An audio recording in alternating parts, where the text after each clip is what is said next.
desperado ng administrasyong ito dahil sinubukan nilang i-bribery o suhulan ang INC na huwag nang ituloy ang kanilang peace rally ngayong January 13 ay naglabas ng issue ang pamunuan o ang grupo ni Lisa Satanas at ni Bangag tungkol sa problema ng INC. Sila ang nag-create ng problema, sila ang nag-create ng violence, sila ang nananakot sa bayanan, sila ang nag-prevent ng immediate distribution ng election paraphernalia. Very private armed groups, yung mga tauhan ng mga politiko at kandidato. This is a warning, a fair warning to you. The COMELEC will not allow, with the help of the PNP and the AFP and the other law enforcement authorities, will not allow you to touch the individuals that I mentioned. Mga COMELEC checkpoint agad. Diba? Umpisa na ba? Nagsimula na ba?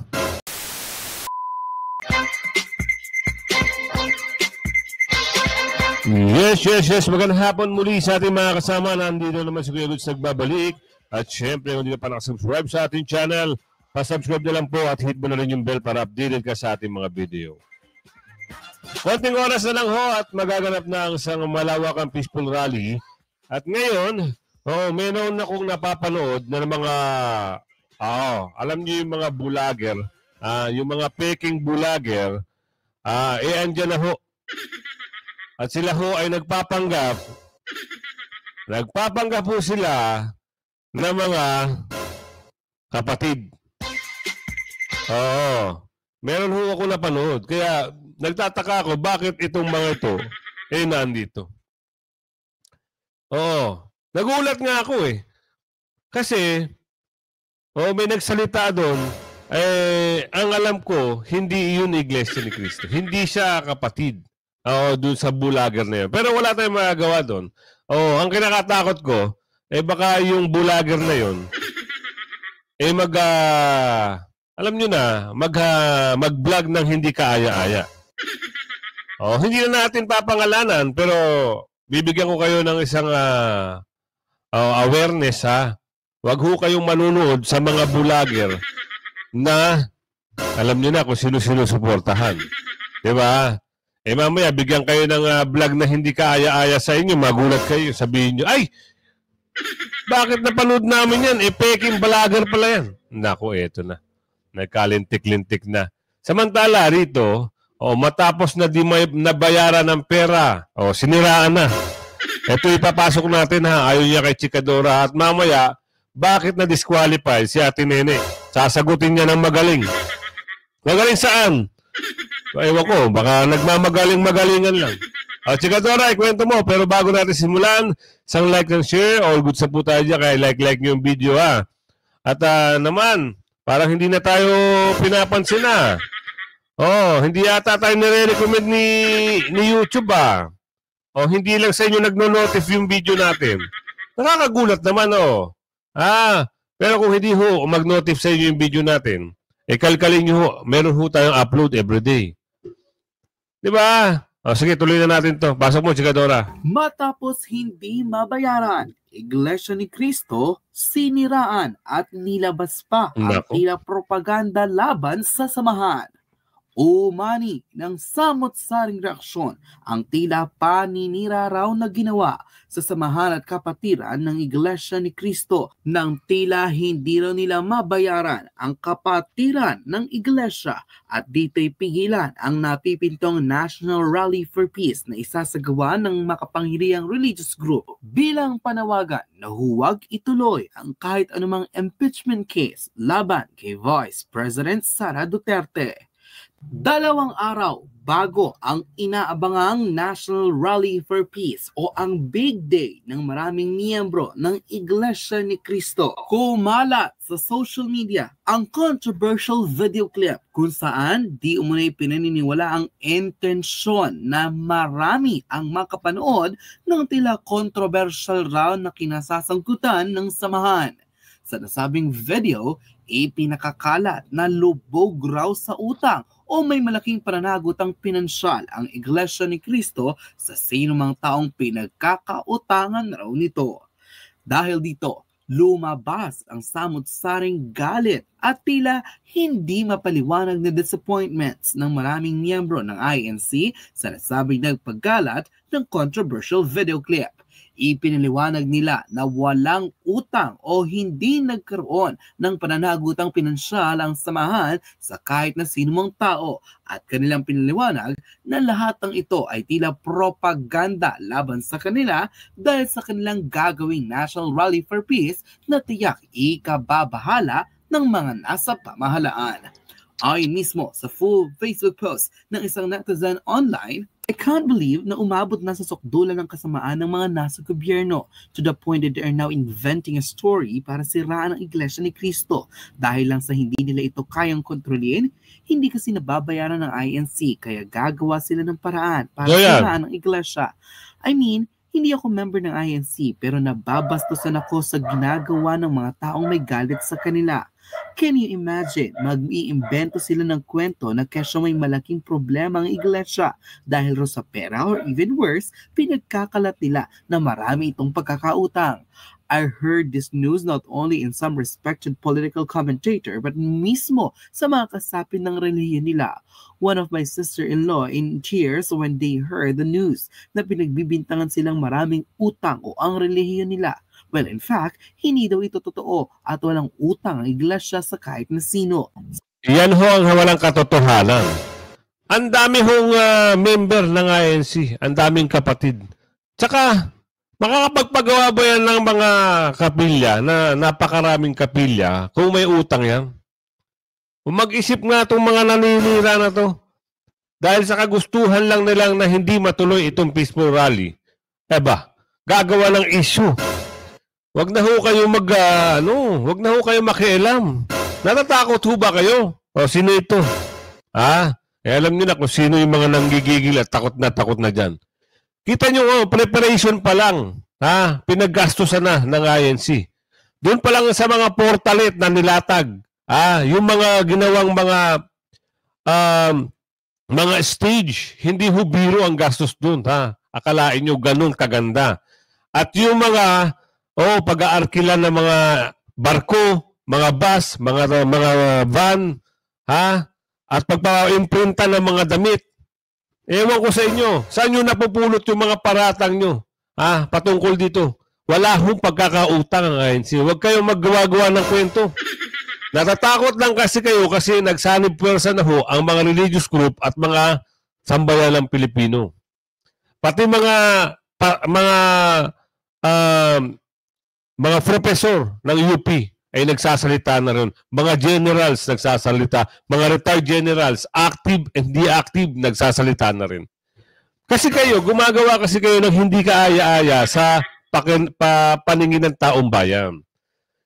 Bakit ba kasi kailangan nyo magbenta ng ginto?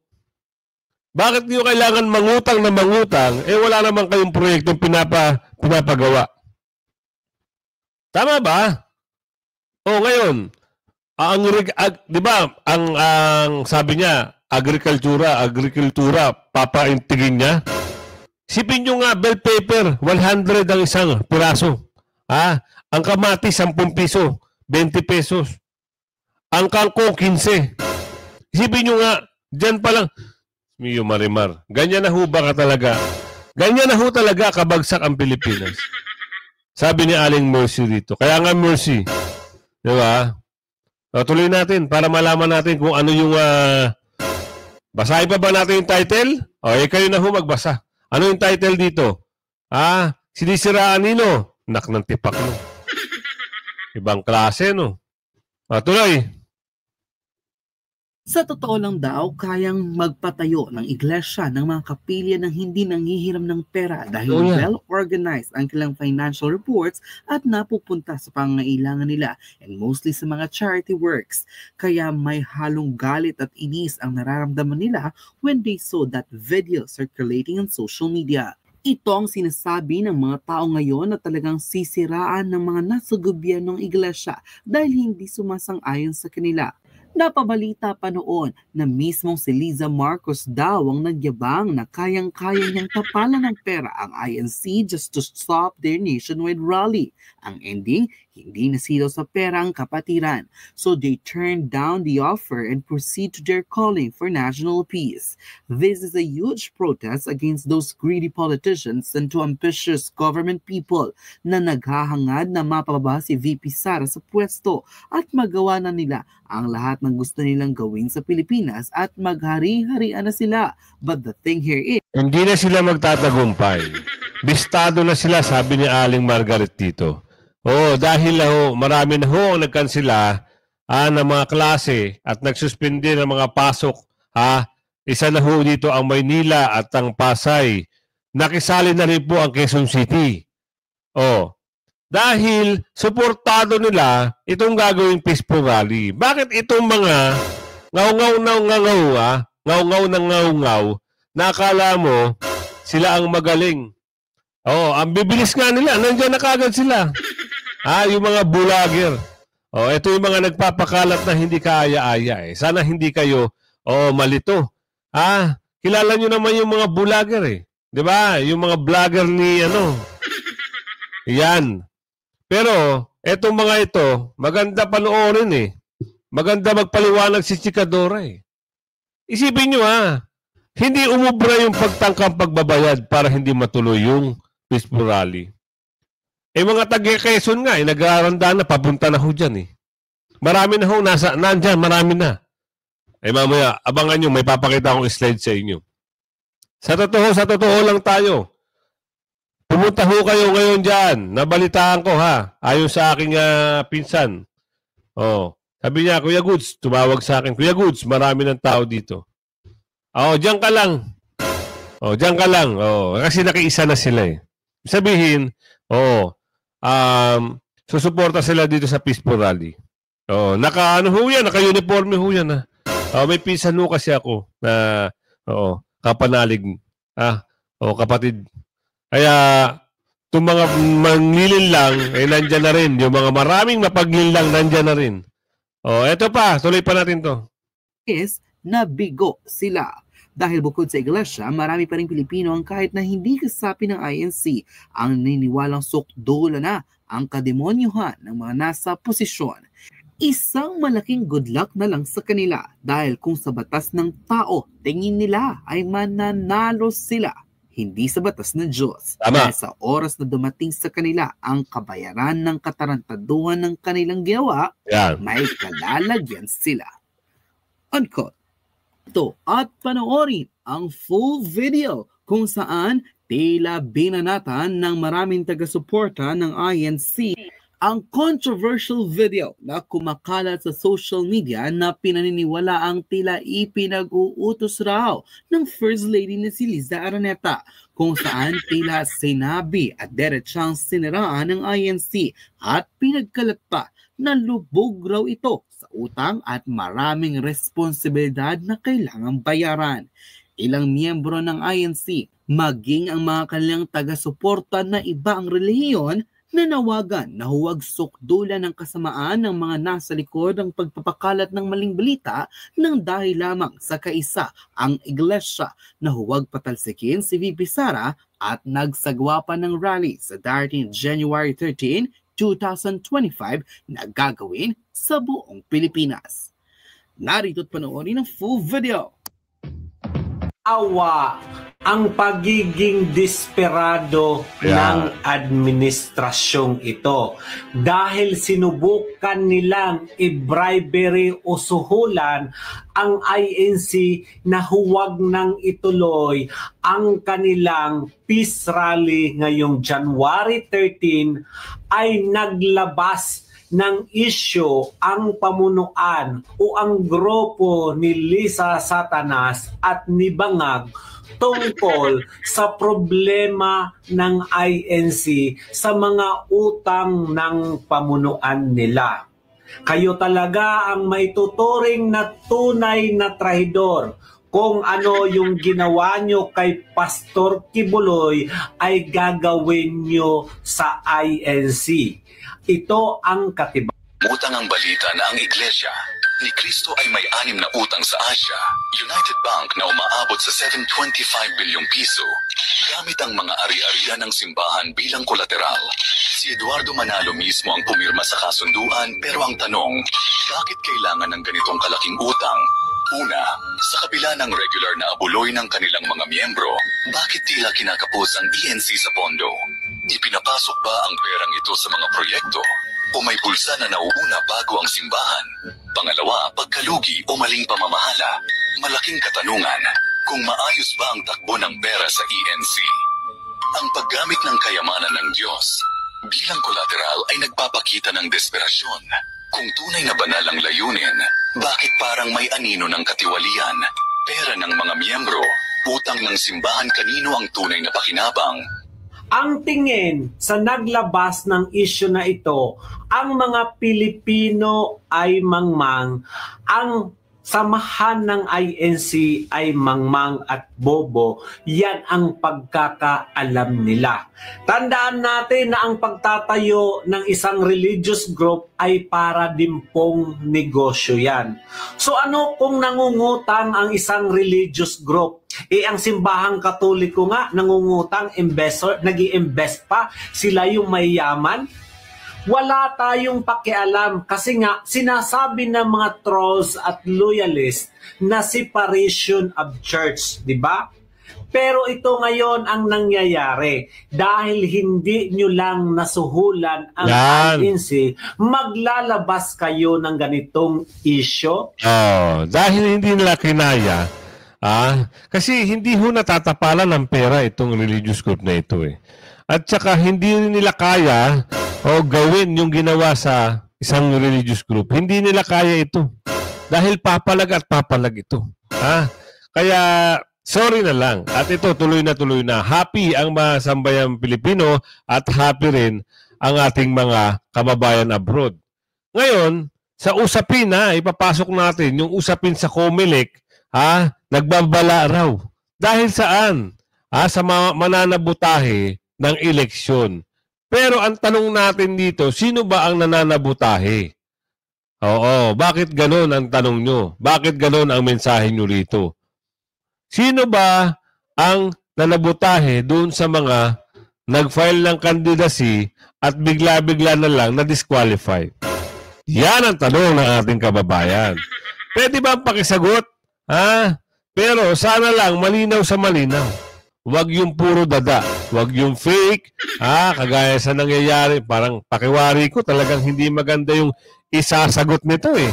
Bahala na kayo umintindi mga kasama. Pasok mo. Sino mang magtatangkang guluhin ang proseso ng eleksyon sa Bayo ngayong taon. Alamin natin ang detalye ng balita ni Paul Montimon.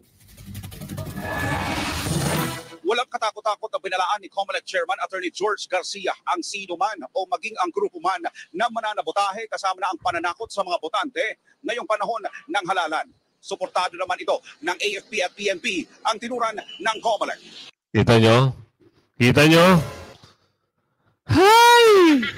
Suportado. Hay! Talaga naman. Tuloy. Tatandaan niyo po ito.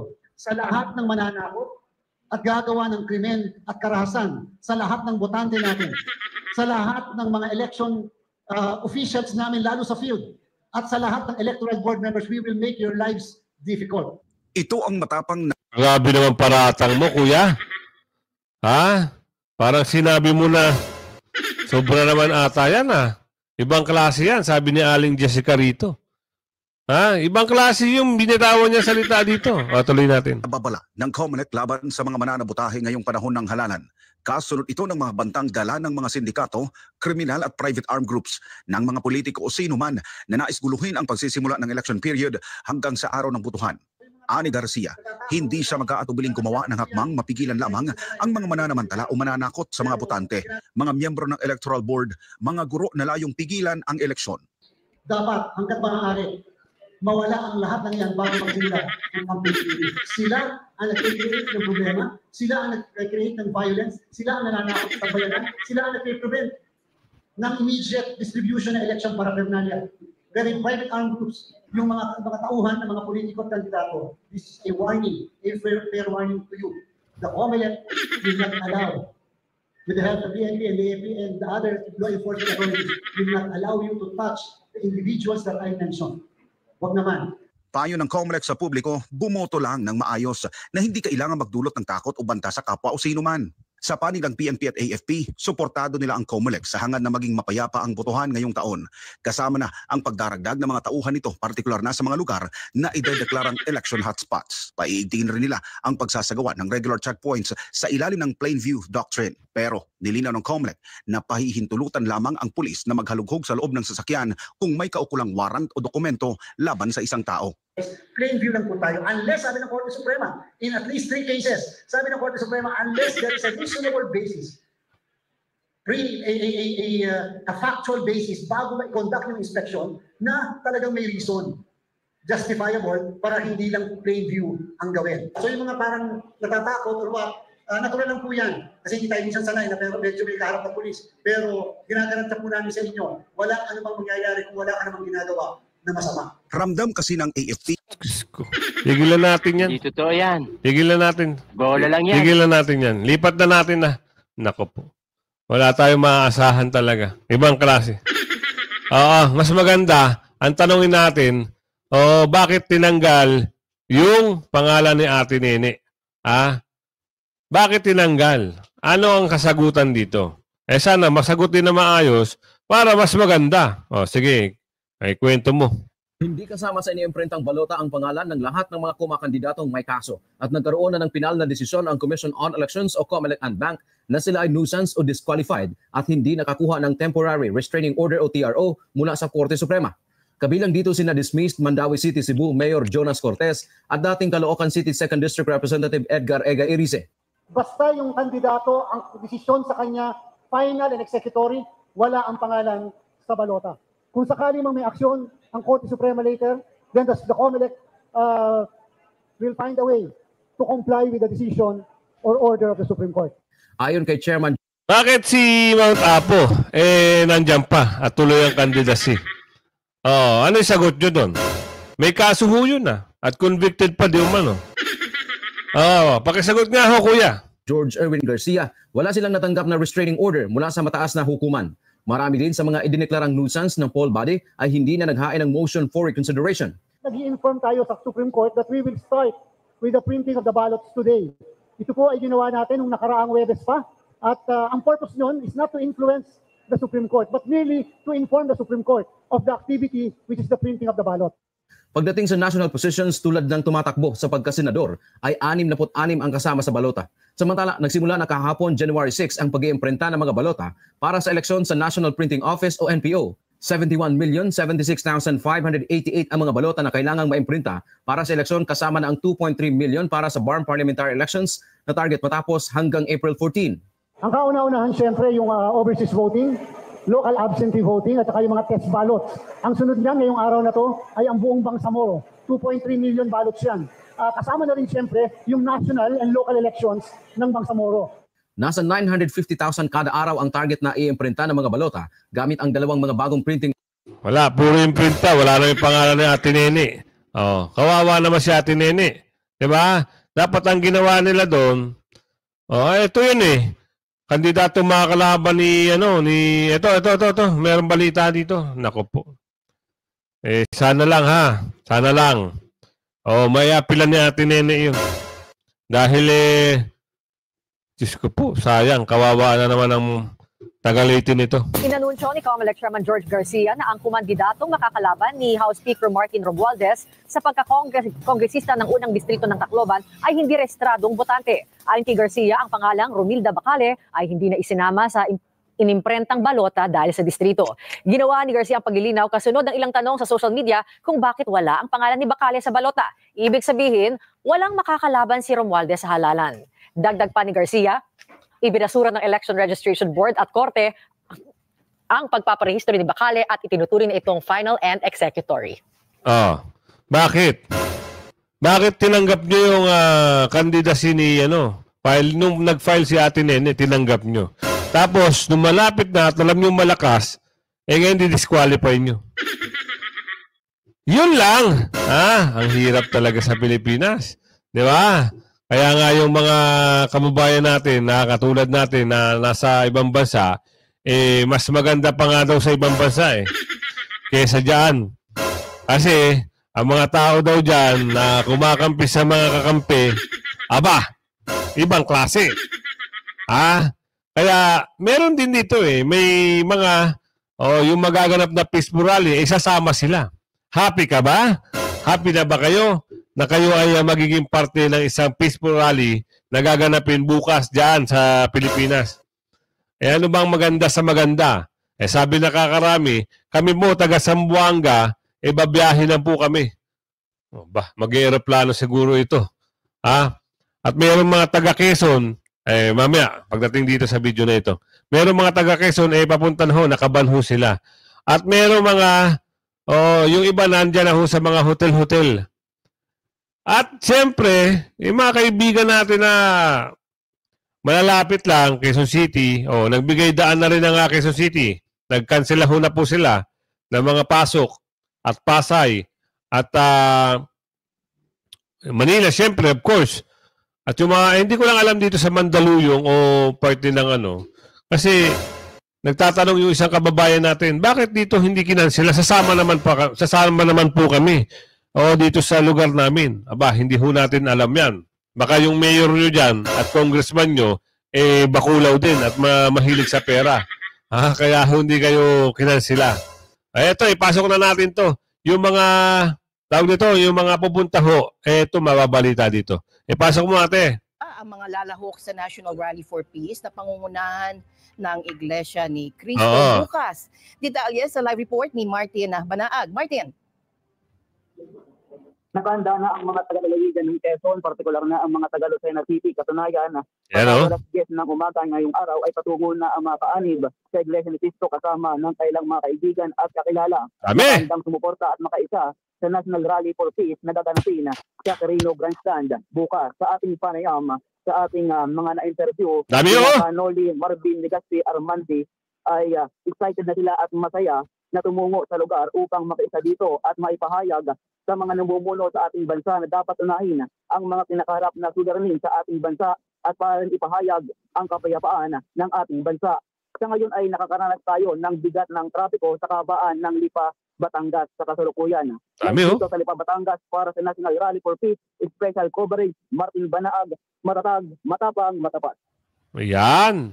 Maraming salamat, Martin. Sa Surigao City naman tayo ngayon, umarangkada na ang mga checkpoints sa gitna na rin ng pagkakaroon ng National Rally for Peace na pangungunahan ng Iglesia ni Cristo bukas. Maayos namang sumusunod ang mga motorista na dumaraan sa National Highway na pagdarausan nito. Detalye sa live report ni Juanita James. Yes, Alma, bagamat kami sa Surigao City ay papunta pa lamang sa venue, opisyal nang sinimulan ang simultaneous na Comelec checkpoint sa Surigao City. Ang aktibidad ay pinangungunahan. Ito, tanong. Bakit may mga Comelec checkpoint agad? Diba? Umpisa na ba? Nagsimula na ba? Parang wala pa naman ata.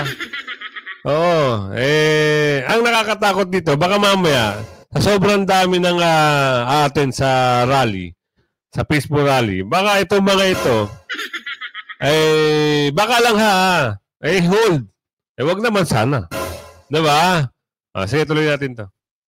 Ni Attorney Alvin Pandi Canta, Surigao del Norte Provincial Election Supervisor, kasama si Police Colonel Warren Dablo, PNP Provincial Director, Lieutenant Colonel Jasper T. Cakayan, Philippine Army, Executive Officer ng 30th IB Philippine Army Lieutenant Colonel Jumedes Quadra Jr. ng Surigao del Norte Mobile Force Commander, Petty Officer 3rd Class Darian Palen ng Philippine Coast Guard. Naging maayos at cooperative ang mga dumadaan sa National Highway na siyang pinagdadausan ng simultaneous activity. Ipinapaalala sa komunidad ang mga dapat at hindi dapat gawin sa buong panahon ng Comelec ban dahil may mga kaukulang penalties ang lalabag sa batas na ipaiiral sa ganitong pagkakataon. Mula dito sa Surigao City, James Juanite, matatag, matapang, matapat. Maraming salamat sa iyo, James Juanite from Surigao City. Upang bigyan daan ng National Peace Rally bukas na gaganapin sa Quirino Grandstand sa Maynila at iba pang bahagi ng bansa, sinuspindi na rin ang klase sa public elementary and secondary levels sa Cagayan de Oro. Ipinatutupad din ng Department of Interior and Local Government na wala ring pasok ang pampublikong tanggapan. Gayunman, ang mga tanggapan ng bangkot sa delivery ng basic at health services, health services preparation at nagre-responde kapag may kalamidad ay tuloy. Yan nasuspindi na rin. Ibig sabihin, kaisa sila. Kaya doon sa mga mahihilig, alam nyo naman dyan, maraming mahihilig dyan na sa kasagsagan ng pagdalo o pagpunta ng mga kababayan natin sa gaganaping mga rally, baka itong mga ito, gumawa ng eksena at harangin. Oo, hindi ko alam kung kailan ho ang implementation ng mga checkpoint patungkol sa election. Wala ho tayong idea, pero i-research natin yan. Kasi parang sinabay na nila Bakit kaya? Ang tanong! Yan ang kailangan nating malaman. At bukas agahan natin ng ating pag-upload kasi magko-cover ho tayo ng mga live. Pero ang balita ho natin, parang ang signal ho ata hindi ganun kaganda. So ang mangyayari, mostly recording. Hindi ko lang sure baka mamaya mali na naman ako ng maliho ako ng inform. Pero siyempre pag ganyan mga ganyang bagay, kailangan mahina ang signal o walang signal. 'Di ba? Pero sa bagay kasi crowded, maraming yung satellite ko mag-agawan sa sa dami, milyon ho ang atin 'di ba? Kaya mas maganda sa maganda, bukas abangan nyo ng maaga yung upload natin at abangan nyo yung live natin para naman doon sa mga nasa abroad at mga kababayan natin na malalayo, hindi sila nakasama dahil kulang ang sasakyan at malalayong lugar, nasa ibang bansa. Pero kagustuhan nila ay makasama at sumama. So abangan nyo na magbibigay tayo ng live coverage yan. Hanggang sa muli Bye-bye!